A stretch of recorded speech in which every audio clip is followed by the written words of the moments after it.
I'd like to say at the outset of this video that I chose the title consciously, but I want to, before I proceed with the video, offer some caveats. I'm not a huge fan of the blue-red pill dichotomy these days. In fact, I have not been for several years.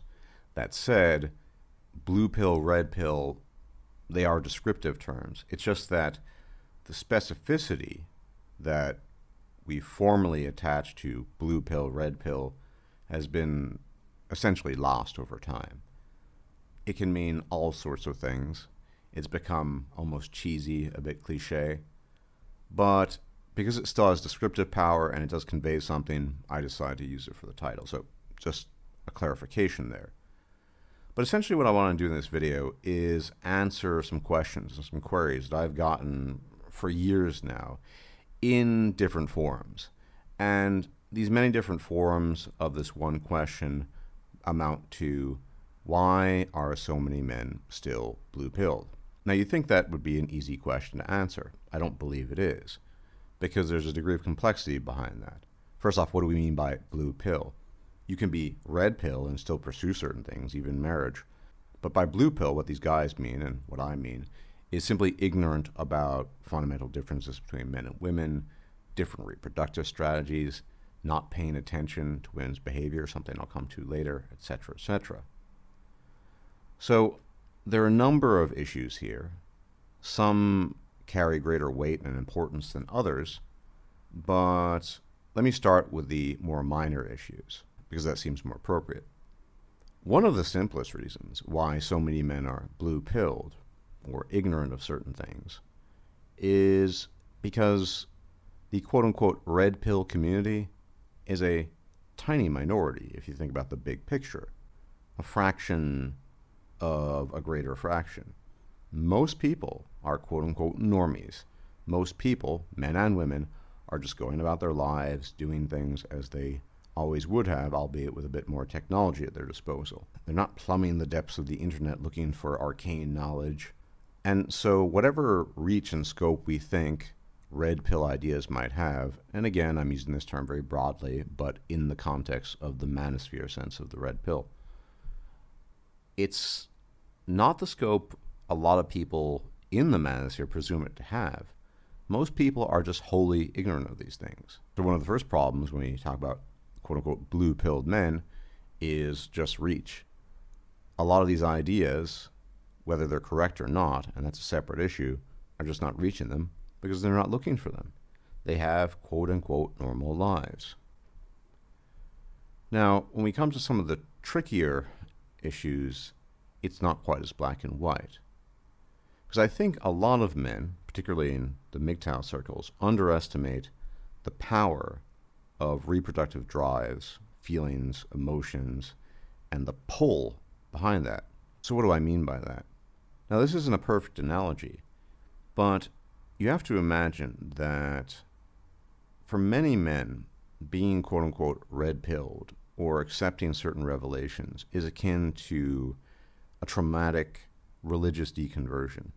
Imagine if you'd been raised in some sort of religious cult and all of a sudden everything you'd come to believe has turned out to be not true or unlikely to be true. And the very foundations of your world, as a consequence, lie shattered in ruins. So you're going to get a lot of resistance to any idea that challenges a fundamental worldview of yours if that worldview helps shape the integrity of your ego, your well-being, your personality. For instance, even accepting that women can be quote-unquote difficult, that it's not as easy as just being a good guy and going out there and doing your best, that itself is a difficult proposition for a lot of men to accept. Add to that the many, many layers of theory and the nitty-gritty of all the interactions that go well beyond what a blue pill man might come to expect. It's a lot to take in. And some guys are just going to resist it until their dying day. And even when they see these things, you see these stories, of course, of men who've been married twice, 3 times, 4 times, 5, just one after the other. And it also is encapsulated in a dependency, I'll never forget an older gentleman I used to know that I sometimes trained with years ago. I was in my mid-20s. He was in his 40s at the time. And I was trying to explain to him that even though I was blue-pilled at the time, of course, I couldn't really fathom why he always needed some form of a girlfriend. And he would just say something to the effect of, and I'm paraphrasing, I just need somebody there.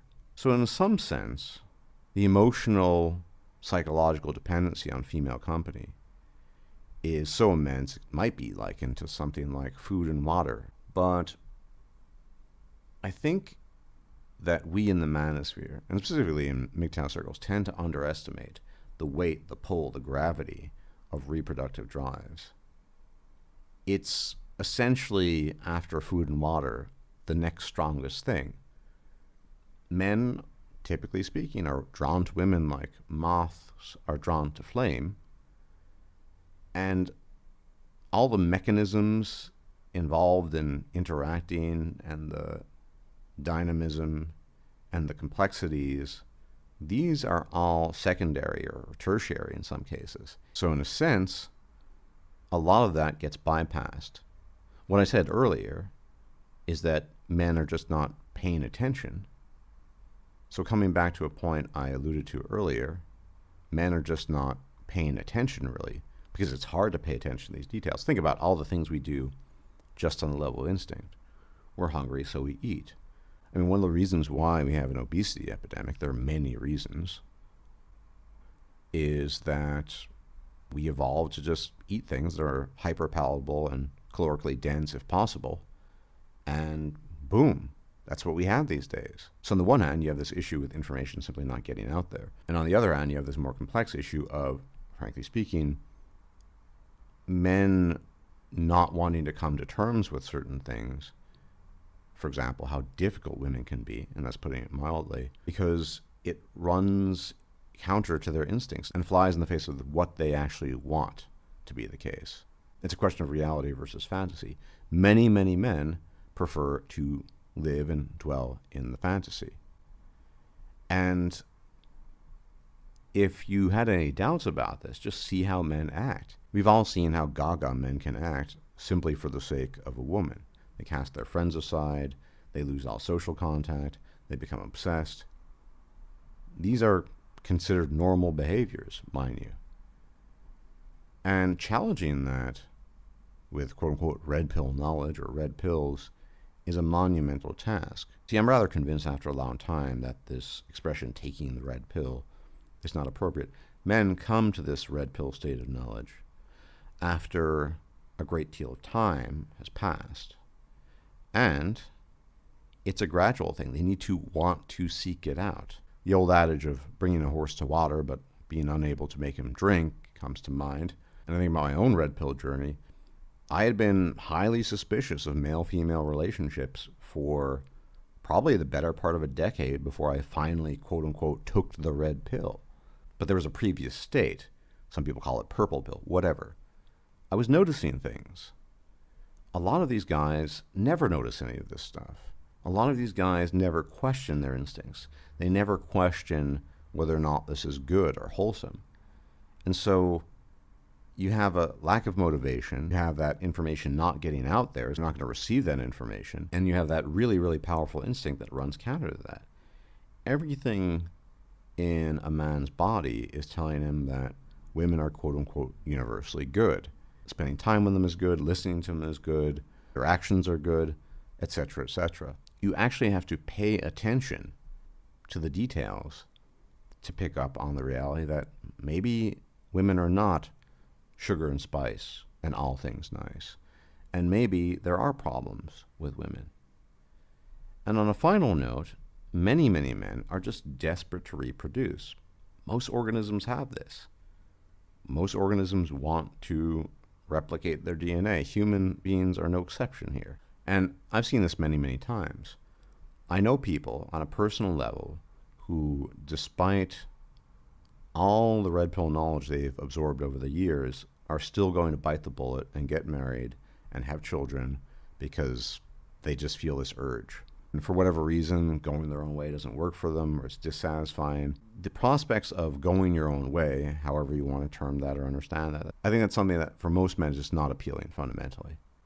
So you combine all these factors, and it's no surprise that most men are blue-pilled. Even red-pilled men are quote-unquote blue-pilled in some sense, because they, for whatever reason, lack the capacity to try to counter their own instincts in various ways. Let's be frank, and I've said this before, going your own way is not for every man. Because most men, again, they're obsessed with reproduction, they're obsessed with female company, they feel that they need it, otherwise they're not complete, or they'll lose their minds. I've talked to these guys, that's what they'll say. So I think it's less a question of why men are blue-pilled, and more a question of why are men even red-pilled to begin with. It's quite an astonishing thing if you think about it. Being aware of these things, actively striving against some of your most base and primitive instincts. That's the remarkable thing, not the fact that there are lots of blue-pill men out there. They're a dime a dozen. Anyway, I wanted to cover this topic because I've been getting this question for years. In part, I think there's this impression that everywhere you look, there's some red pill dispensary and every man is aware of these things. No. And then add to that the battery of issues I've mentioned. Well, there you go. That's the reason why so many men are blue-pilled. Anyway, enjoy the rest of your weekend, and as always, may the gods watch over you. If I'm still alive, I'll catch you later. Bye-bye.